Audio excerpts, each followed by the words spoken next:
नमो अरहंताणं नमो अरहंताणं नमो अरहंताणं।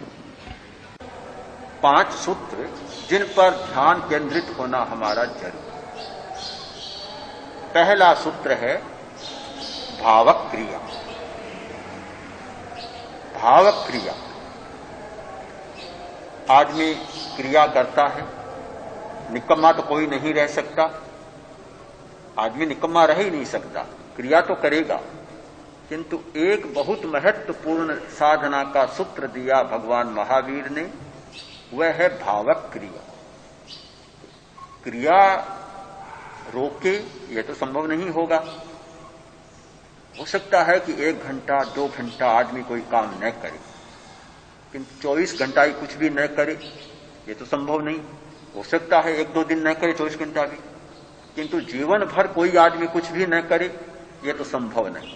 या तो जीवन चलेगा नहीं, 10-20 दिन में जीवन समाप्त हो जाएगा, और या कोई क्रिया करनी पड़ेगी, काम करना पड़ेगा।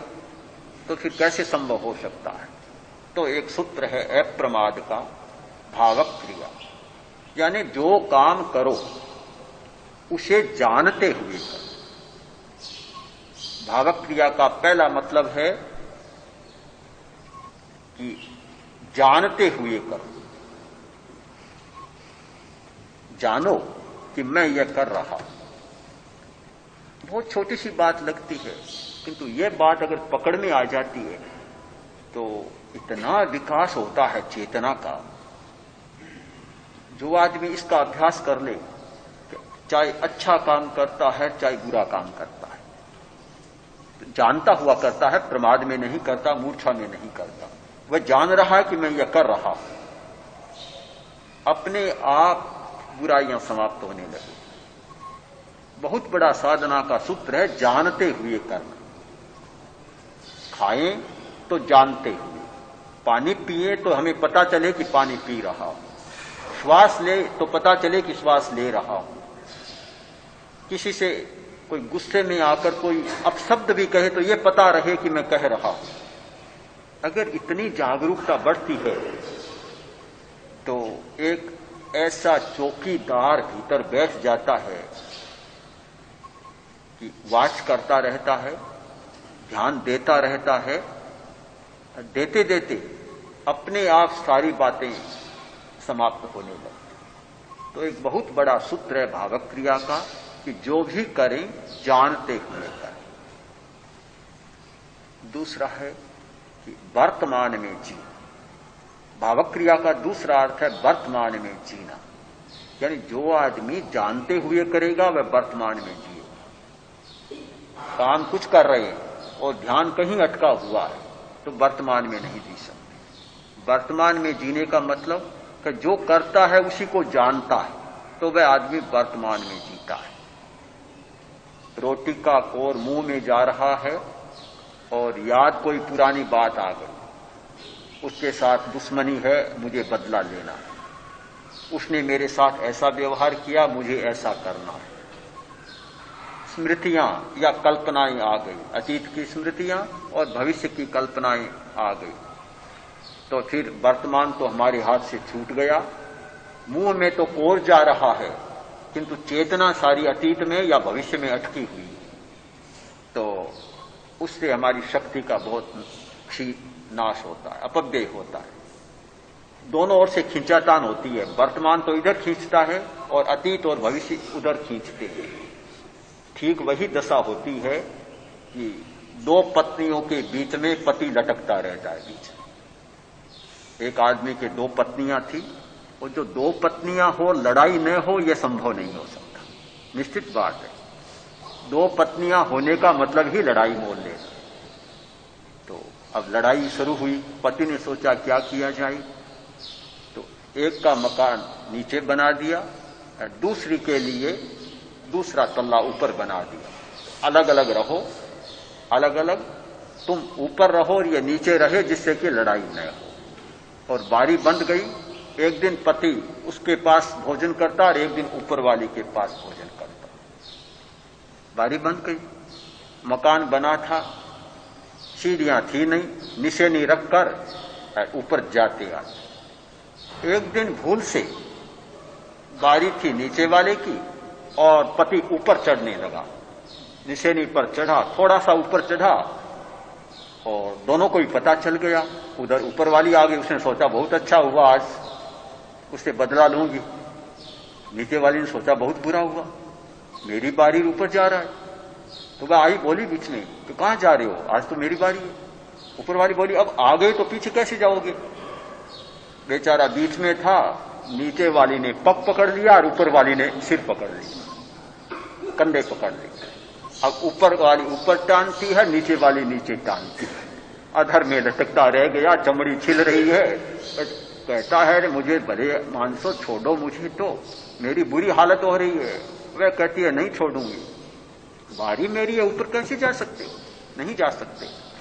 वह कहती है जब ऊपर आ गए फिर नीचे जाओ, मेरी बेइज्जती होती है, मैं नहीं छोड़ूंगी।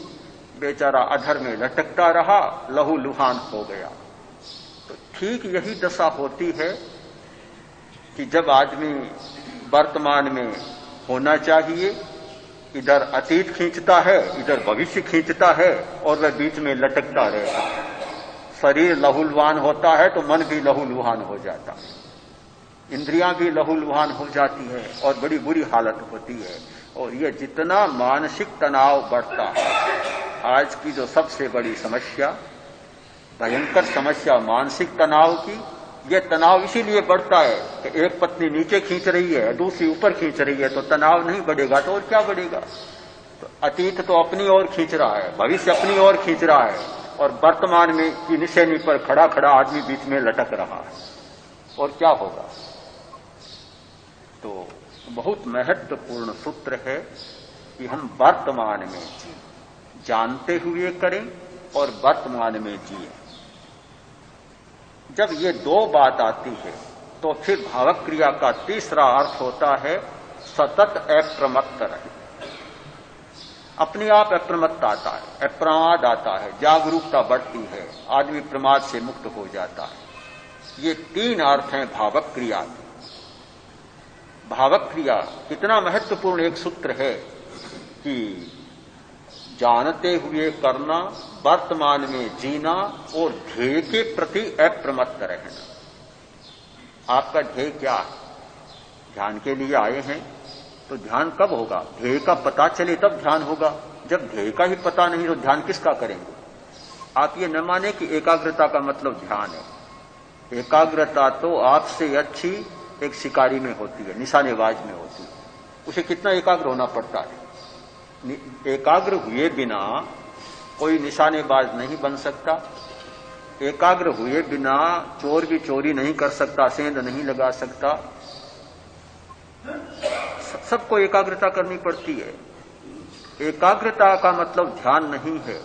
ध्यान का मतलब है कि चेतना को निर्मल करना हमारा ध्येय है। एकाग्रता तो एक उसका साधन है, वह ध्येय नहीं है। एकाग्रता हमारा ध्येय है चेतना की निर्मलता, चित्त की विशुद्धि, चित्त की निर्मलता।